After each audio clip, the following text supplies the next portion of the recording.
யாழ்ப்பாணத்தில் காசை காலால் மிதித்து இழிவுபடுத்திய தியாகியின் முகம் சுளிக்கும் செயல்.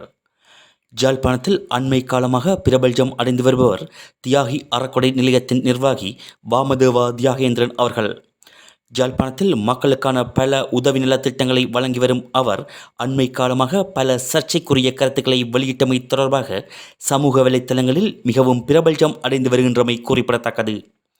தனது பிறந்தநாள் மற்றும் தனது குடும்ப உறுப்பினர்களின் பிறந்த நாட்களில் மக்களுக்கான உதவி திட்டங்களை வழங்கி வருகின்றமையும் அந்த நாட்களில் மக்கள் அலைமோதுவதும் தொடர்ச்சியாக நடைபெற்று வருகின்றமை குறிப்பிடத்தக்கது.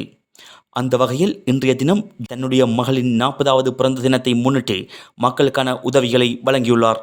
அந்நிகழ்வில் பல நூற்றுக்கணக்கான மக்கள் அலைமோதியதும் இராணுவ மற்றும் போலீஸ் பாதுகாப்புடன் மக்களை கட்டுப்படுத்திய சம்பவங்களும் நடைபெற்றதுடன் வேலையொலியாளர் ஒருவர் தியாகி அவர்களை செவ்வி காணும் போது தனது உடைமையில் இருந்த பணத்தை எடுத்து கீழே போட்டு காசை தனது சப்பாத்து காலால் மிதித்து இலக்காரமாக பேசியது அங்கிருந்த மக்கள் மத்தியில் பெரும் அதிருப்தியை ஏற்படுத்தியதுடன் சமூக வலைத்தளங்களில் பெரும் விமர்சனத்துக்கும் உள்ளாகி வருகின்றமை காணக்கூடியதாக உள்ளது.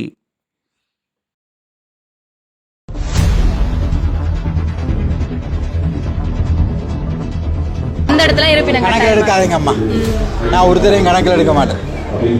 எனக்கு ஒரே கவலை மண்டைக்கு கொடுக்க இல்லை காசு. இவ்வளவு காசு மிஞ்சி போச்சு அம்மா. இங்கே பாருங்கோ, இதெல்லாம் இங்கே பாருங்கம்மா, இதெல்லாம் மின்ன இங்கே பாருங்கோ.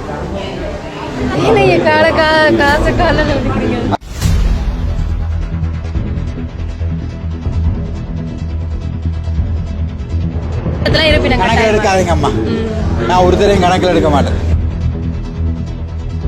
அதை யூஸ் பண்ணுறதுல நம்ம காசு காசு காசா அதில் லக்ஷ்மி, அவங்களுக்கு லக்ஷ்மியாக தெரியுதா? என்னோட இவ்வளோ கோடி வச்சிருக்கிறாங்க தெரியுமா?